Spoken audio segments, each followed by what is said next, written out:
Good morning, everybody. How are you? Is everybody happy? Happy as well as safe at your homes. Dear students, myself Shuprasad sir from Shubrat Singh Children Academy. My dear students, once again welcome to my YouTube channel. Dear students, today that is on 16th September 2020. In today's our 12th economics. In our 12th economics lecture,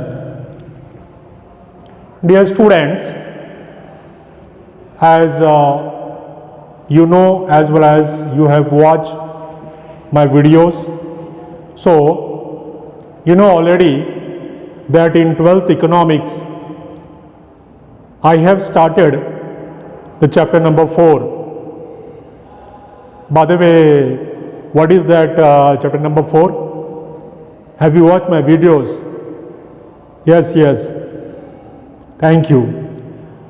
Chapter number 4 which I have started, that is government budget and the economy.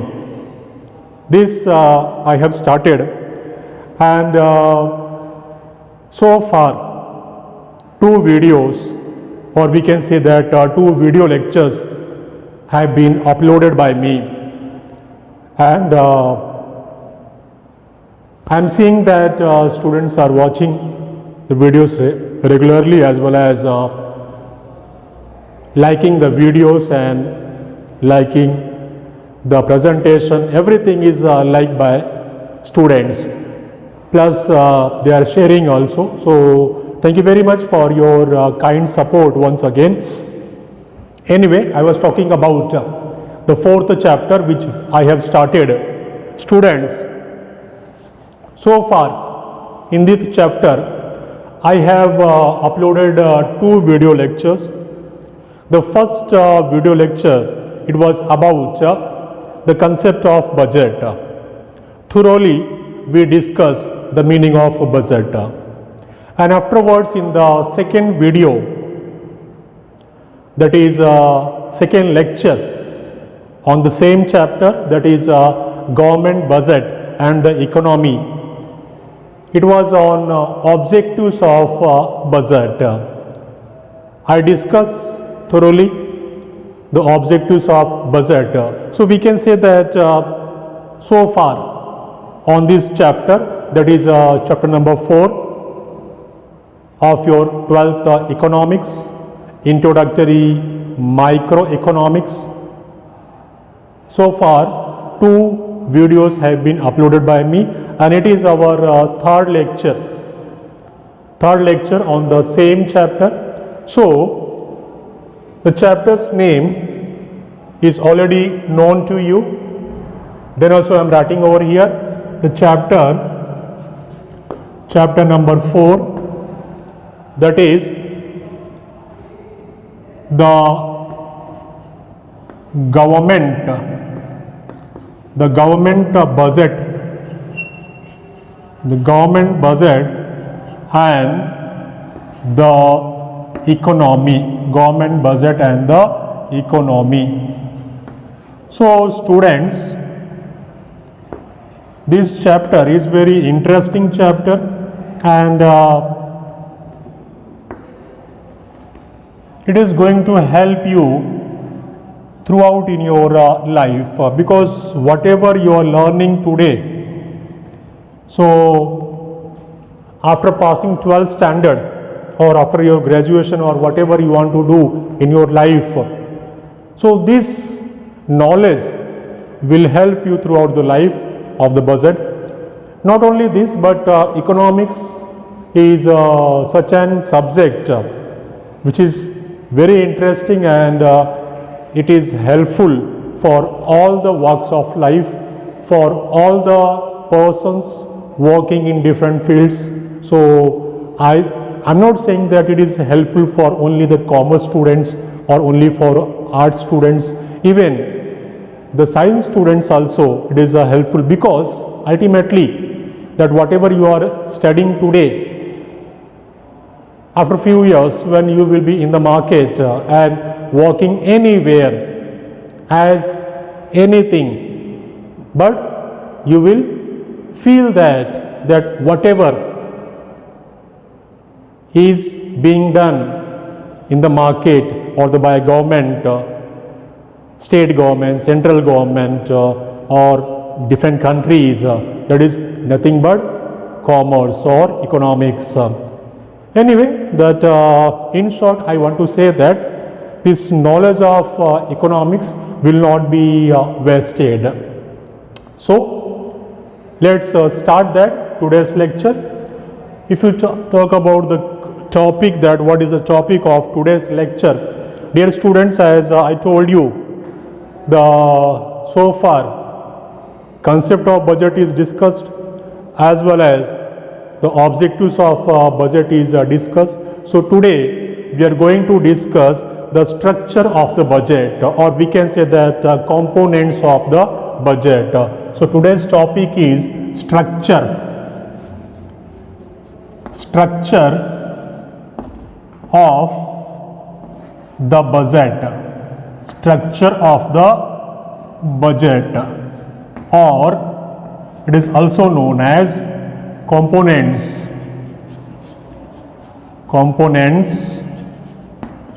of the budget, components of the budget. So students, after listening this topic, the heading of the topic is structure of the budget or components of the budget. Do you get some idea,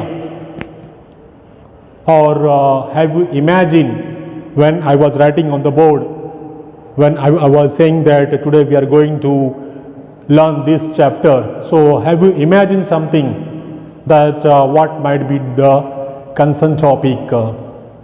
If not, then I would say that it's wrong. You must side by side, you must try to recognize, try to imagine that what might be this topic about. Anyway, as the name suggests itself, structure of the budget or the components of the budget. Dear students, in Hindi it is called as budget ke ghatak, or we can say that parts of the budget, components of the budget, means what budget contains. First of all, try to understand the heading of the chapter. If the heading of the chapter is clear, then I would say that more than 50% job is over. Then when you will enter in the chapter, then it will be more easy for you. So structure of the budget means what? Budget ke parts, the parts of the budget, or the components of budget, means budget में क्या क्या होता है, what budget contains, that we are going to learn today. Students, structure of the budget refers to the components of budget. Two broad components of the government budget are. यहाँ से ध्यान देने का जरूरत है. What did I say that? Main two components. What we are talking about? We are talking about the structure of the government budget. So main two components, or main two headings you will get, main two that classifications. Okay. That is budget receipt and budget expenditure. What are the main two components? what I say just now, budget receipts, and budget expenditure. Budget receipts including revenue receipts and the capital receipts. Budget receipts including revenue receipts and capital receipts. Budget expenditure including revenue expenditure and capital expenditure. So first of all, one must be clear about this which I discussed just now. I told you that structure of the budget or the components of the budget refers to main two components. What are they? The budget receipts and the budget expenditure. Main two components of the budget. Budget receipts. Receipt, RECEIPT. The pronunciation of this, the people do like they want. Somebody say receipts. Somebody say receipt. Depends. Budget receipts including revenue receipts and capital receipt, as well as the second part is what did I say? Yes. Just now I discuss about this budget expenditure. Means one is receipts, the other is expenditure. Budget receipt and budget expenditure. Budget receipt includes revenue receipts and capital receipt. Budget expenditure includes revenue expenditure and capital expenditure. So let's discuss in detail both of these components of the budget. First one which we are going to discuss is revenue receipts. Dear students, while discussing revenue receipts, over here you will get examples of revenue receipts. Say for example tax receipt. The main thing, or we can say that the core thing in this revenue receipts discussion is that the revenue receipts are such receipts. These receipts do not create any corresponding liability for the government. The revenue receipts do not create any corresponding liability for the government. For example, tax receipts. Tax receipts. The key sentence is that revenue receipts do not create any corresponding liability for the government. An example I gave you that tax receipts. Tax receipts is a revenue receipts because it does not involve any corresponding liability for the government. Tax is unilateral or one-sided compulsory payment to the government. जाहिर सी बात है, it is a one-sided compulsory payment. You know that government imposes taxes. Households as well as companies, different institutions, they pay taxes to the government. So it is one-sided. Why one-sided? Because it is compulsory. Nobody can deny. Nobody can deny. नहीं, मैं नहीं भरूंगा, मैं tax नहीं पे करूंगा. क्या ऐसा होता है क्या? अपना मर्जी वहां पे चलता है?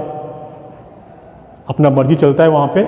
नहीं चलता है. मतलब government has imposed taxes, so one must pay those taxes to the government. Either it is household or it is institutions.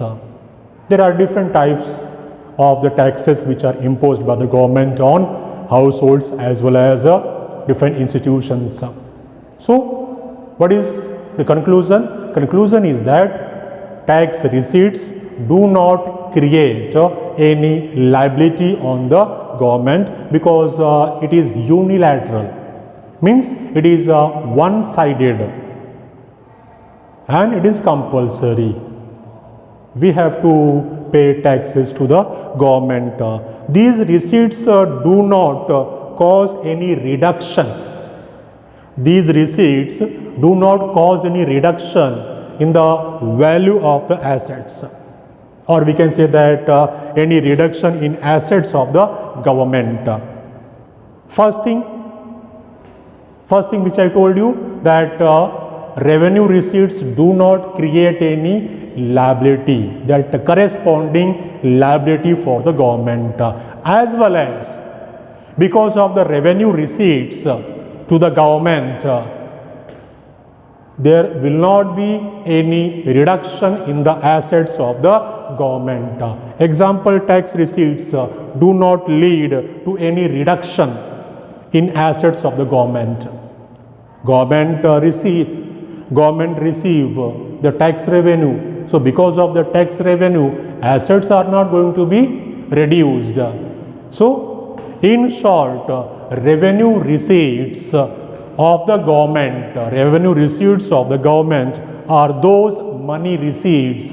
Revenue receipts of the government are those money receipts which do not create liability for the government, as well as do not lead to reduction in assets of the government.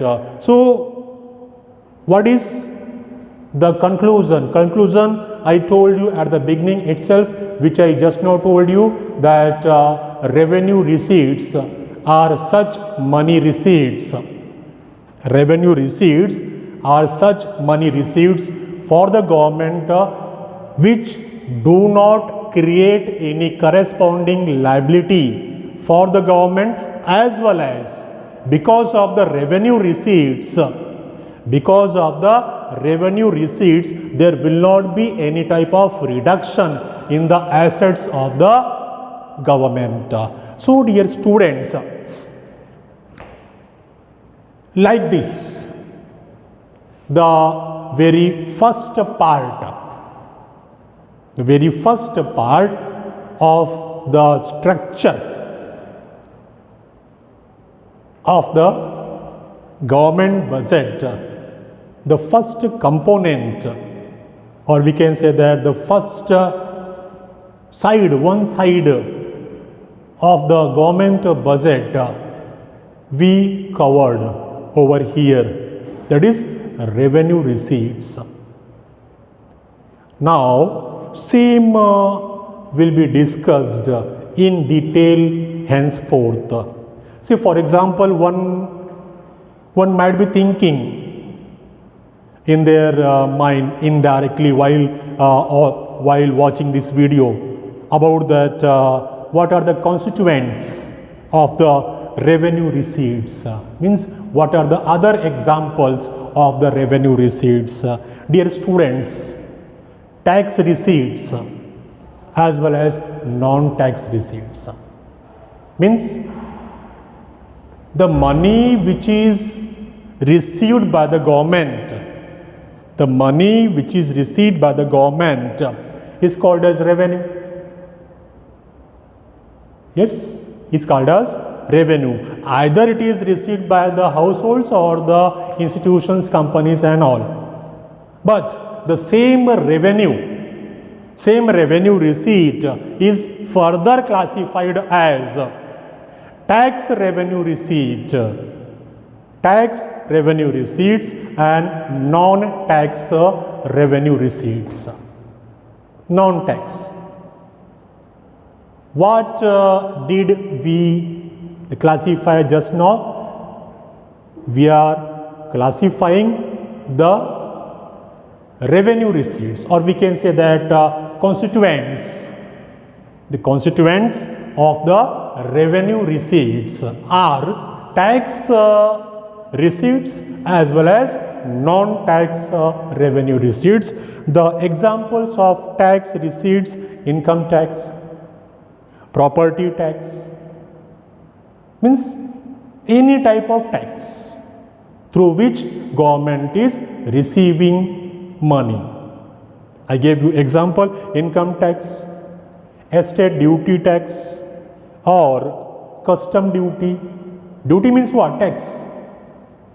Income tax, property tax, custom duty, or we can say that excise duty. It is also one very good example of the duties. Or our GST. GST, you know GST, goods and services tax. So these are the tax revenues. Non-tax revenues like fees, fines, penalties,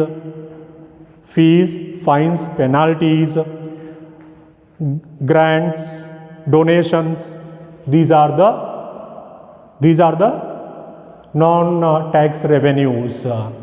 Okay, so what I want to say actually, these are the revenue receipts which are received by the government. So dear students, in this lecture so far, what we have discussed, I started my lecture with the structure of the budget or the components of the budget. I told you it is today's topic, that structure of the budget or the components of the budget, and at the beginning I told you that there are two main components of the budget, that is revenue receipts and budget receipts and budget expenditure. Budget receipts including revenue expenditure and revenue receipt and capital receipts. Then budget expenditure including the revenue expenditure and capital expenditure. Then we discuss about the revenue receipts. I told you that revenue receipts are such receipts which neither they create a liability on the government, nor because of revenue receipts there will be any type of reduction in the assets of the government. Then we classified the revenues. Heading for that, I told you that constituents of the revenue receipts. In that we discuss the tax revenue receipts and non-tax revenue receipts. Tax receipts means through any type of tax government is receiving money. Name can be anything, but nature is tax. Say for example, income tax, excise duty, income tax or excise duty, the property tax or GST. So through taxes government is receiving revenue. Non-tax means it's not tax, but then also government is receiving revenue. Fines, penalties, grants, donations. Say for example, just now COVID-19, government created a PM Care Fund, and we have come to know through news, that televisions, news channels and newspapers, that from all over the India as well as from abroad also, many personalities as well as normal persons have deposited, means given donations to that PM Care Fund. So it is a non-tax revenue. Dear students, over here I would like to stop today. In the next lecture, we will discuss about the types of taxes. So means tax receipts will be discussed. What we discussed today? Today we discussed that structure of the budget. In that budget receipts we have discussed. Then the constituents of the revenue receipts we have discussed, and in the coming video, next video, we will learn about the tax receipts. Okay, in that number of examples will be given to you, and we will learn that what are the different tax receipts. So till then, thank you very much for kind cooperation. Have a nice day. Enjoy yourself.